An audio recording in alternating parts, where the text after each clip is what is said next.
சிறுகடிக்க ஆசை சீரியல்ல நம்ம முத்து கார் செட்ல தன்னோட ஃப்ரெண்ட்ஸோட பேசிக்கிட்டு இருக்கிறாப்ல. அப்ப பேசிக்கிட்டு இருக்கும் பொழுதே வந்து பார்த்தீங்கன்னா, ஒரு பெரிய வேனும், ஒரு காரும் அங்க வருது. அது வேற யாரும் இல்ல. நம்ம முத்துவுக்கும், மீனாவுக்கும் ஏதாச்சும் செய்யணும் அப்படின்னு சொல்லிட்டு வேன் வாங்கி குடுக்குறோம். அதுக்கு டியூ மட்டும் நீங்க கட்டிக்கிங்க. மத்தபடி இந்த அபார்ட்மெண்ட்ல இருந்து நெறைய டூர்லாம் போவோம். எங்களோட ஆபீஸ் ட்ரிப்பு இது எல்லாமே உங்களுக்கே குடுக்குறோம் அப்படின்னு சொல்லியிருந்தாங்க இல்லையா? ஒரு ஃப்ளாட் ஓனரு. அவரு தான் அந்த வேனையே எடுத்துக்கிட்டு வந்திருக்கிறாப்ல. இதுதான் உனக்கு வேனு நாங்க வாங்கி குடுத்துருக்கோம். இதுக்கு அட்வான்ஸ்லாம் நாங்க பே பண்ணிட்டோம். நீ டியூ மட்டும் கட்டுனா போதும் அப்படின்னு சொல்லி அந்த வேன கிஃப்ட்டா குடுத்துர்றாங்க. மீனாவையும் வர வச்சிருக்காங்களாட்டுக்கு. மீனாவும் வர வச்சு தான் அந்த இதையே குடுக்குறாங்க. இதுக்கப்புறம் என்ன ரொம்ப சந்தோஷமாயிடுறாங்க.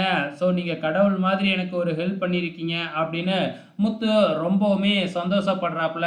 இதுக்கப்புறம் என்ன ஏற்கனவே 2 காரு, இப்ப புதுசா ஒரு வேனுக்கு வேறயா நம்ம முத்து ஓனர் ஆயிட்டாப்ல. எல்லாருமே ரொம்ப சந்தோஷமா இருக்கும் பொழுது, கரெக்ட்டா நம்ம பிஏ அங்க வர்றாப்ல. முத்து அப்படின்னு சொல்லி கூப்பிடுறாப்ல. நம்ம முத்து ஏற்கனவே ஒரு தடவ பார்த்துருக்காப்ல இல்லையா?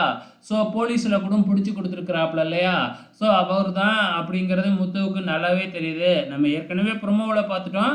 அவரு என்ன சொல்றாப்ல, இந்த மாதிரி உங்க வீட்ல உங்க அண்ணி இருக்குல்ல ரோகிணி, அது உங்கள எல்லாத்தையுமே ஏமாத்திக்கிட்டு இருக்கு. அது பேரு ரோகிணியே இல்ல, கல்யாணி. அது ஏற்கனவே கல்யாணம் ஆயிடுச்சு. பெருசா ஒரு பையன் வேறயா இருக்கான். அந்த பையன் வேற யாரும் இல்ல, கிறிஸு தான். உங்களுக்கு நல்லாவே தெரியுமே அந்த பையன அப்படின்னு சொல்லி, இறந்து பொறந்த செய்திய இப்ப புதுசா சொல்ற மாதிரி சொல்றாப்ல.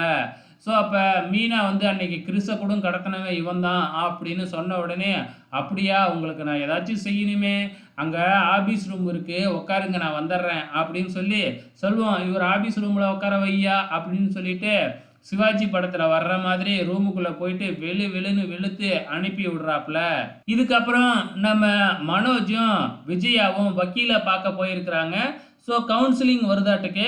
கவுன்சிலிங்ல ஒளராம ஒழுங்கா ரோகிணி கூட வாழ விருப்பம் இல்ல. அதுக்கு காரணம் என்ன அப்படிங்கிறத ஒளராம சொல்லுங்க. அப்படி இல்ல அப்படின்னா, டைவர்ஸ் கிடைக்கிறதே ரொம்ப கஷ்டம். முத்துவையும், மீனாவையும் வர சொல்லியிருக்கேன் அப்படின்னு சொல்லி அவங்க சொன்ன உடனே, முத்துவும், மீனாவும் அங்க வந்துடுறாங்க. மனோஜ் கவுன்சிலிங் போகும்பொழுது இவங்களும் அவங்க கூட இருக்கட்டும். அப்பனா தான் உங்களோட ஃபேமிலி ஃபுல்லா உங்களுக்கு சப்போர்ட் பண்ணுது அப்படின்னு நெனைப்பாங்க. இல்லன்னா பார்த்தீங்கன்னா, டைவர்ஸ் கிடைக்கிறதே ரொம்ப கஷ்டம் அப்படிங்கிற மாதிரி வக்கீல் சொல்லிடுறாப்ல.